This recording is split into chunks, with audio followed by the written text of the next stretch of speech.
Men aslida shaharda yashayman. Armiyadan qaytgach, ota-onamning uyida bo'layotgandim.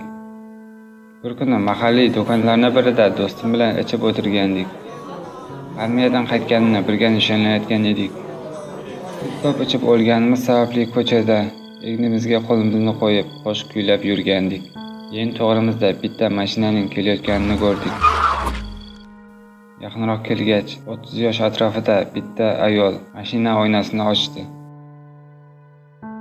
"Salom, kichik ish bor, ishlaysizlarmi?"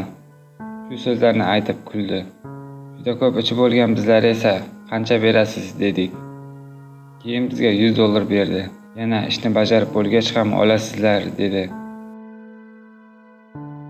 Bu mening bir oyligim bilan teng edi. Shuning uchun jonim bilan rozi bo'ldim. Mashinasiga o'tirdik. U tog' tomonga yurdi. Yomg'irning ovozi eshitib turgandi. Shamol shunday darajada kuchli ediki, daraxt yaproqlari mashina oynasiga qattiq urilayotgandi. Bunday ob-havo menga umuman yoqmasdi. Yo'l bo'ylab yurib ketaverdik. Keyin birdan to'xtadi. Mashinasidan belkurak bilan ketmon chiqardi. "Qani yigitlar, chiqinglar."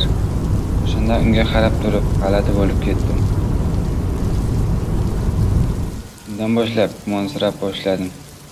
Keyin haligi ayol mashinasidan kichik quti chiqardi va bizga yo'lning chetiga olib borib, ko'mishimizni aytdi. Ishni bajarib bo'lgach, yana $100 beraman, bilasiz. Men va do'stim o'sha qutini yerga ko'mishimiz kerak edi. Biroq endi ishni boshlamoqchi bo'lganimizda haligi mashina juda tezlik bilan qochib ketdi. Biz bo'lsa yana $100 olishimiz kerak edi. Yomg'ir bilan shamol hali ham o'z kuchida. Nima qilishini bilmay ham qoldik. Oldindan yarmini oldik-ku. "Kel, bu junior qutini ko'mib ketaylik", dedim unga. U bo'lsa boyaga ayol qochib ketgan joydan ko'zini uzmasdan qarab turgandi. "Xo'sh, nima deysan? Qutida nima bo'lishi mumkin?"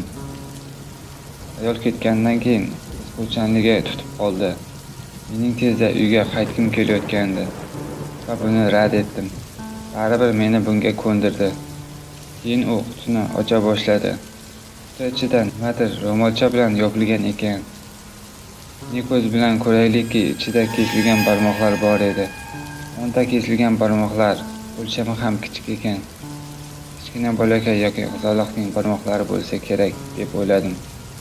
Hayratlanib qarab turgandim. U bo'lsa, "Qara, bu yerda bittasida haqiqiy oltin uzuk bor ekan", dedi. Va kamroq pul olganimiz uchun uni olib ketamiz deb turib oldi. Men bunga qarshilik ko'rsatdim, lekin do'stim baribir olib ketadigan bo'ldi. Uni ko'mdik va uy tomon yo'l oldik.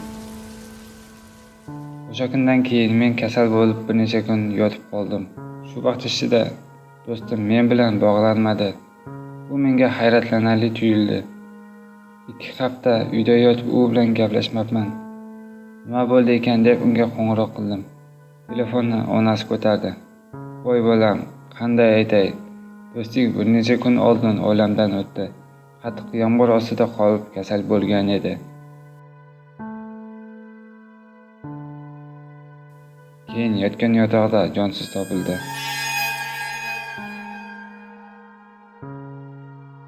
O'sha kunni eslasam qattiq xafa bo'laman. Qaniydi do'stimni to'xtatib politsiyaga xabar berganimizda edi.